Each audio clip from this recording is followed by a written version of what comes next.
Then Jacob continued on his journey and came to the land of the eastern peoples. There he saw a well in the open country, with 3 flocks of sheep lying near it because the flocks were watered from that well. The stone over the mouth of the well was large. When all the flocks were gathered there, the shepherds would roll the stone away from the well's mouth and water the sheep.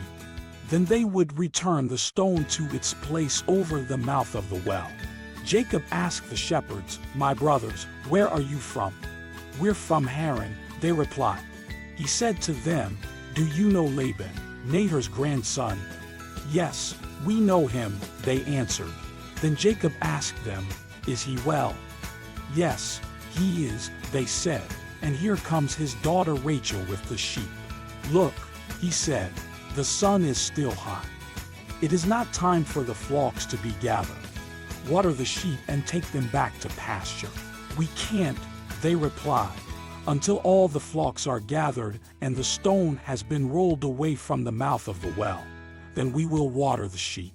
While he was still talking with them, Rachel came with her father's sheep, for she was a shepherd.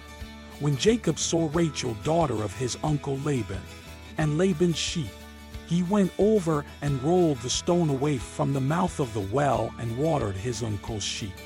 Then Jacob kissed Rachel and began to weep aloud.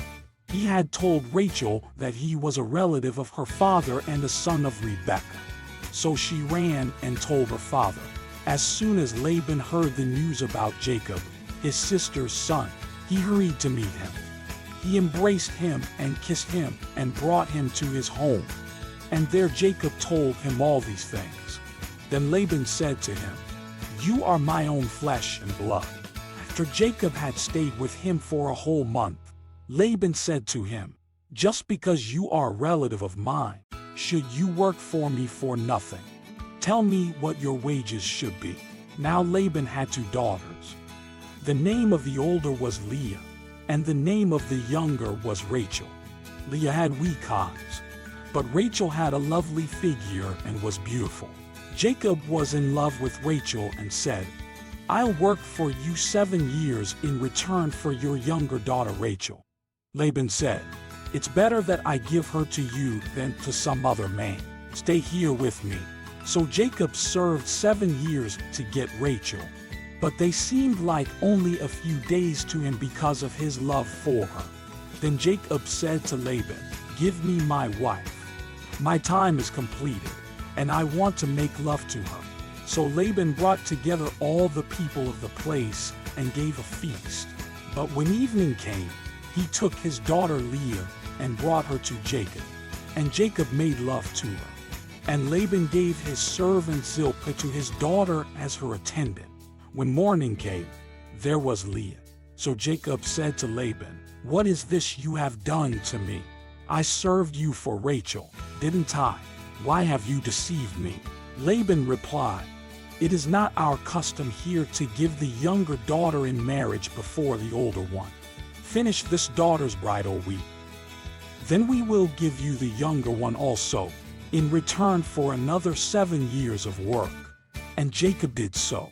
He finished the week with Leah, and then Laban gave him his daughter Rachel to be his wife. Laban gave his servant Bilhah to his daughter Rachel as her attendant. Jacob made love to Rachel also, and his love for Rachel was greater than his love for Leah. And he worked for Laban another 7 years.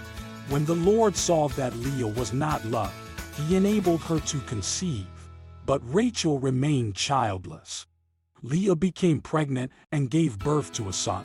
She named him Reuben, for she said, "It is because the Lord has seen my misery. Surely my husband will love me now." She conceived again, and when she gave birth to a son, she said, "Because the Lord heard that I am not loved, he gave me this one too." So she named him Simeon.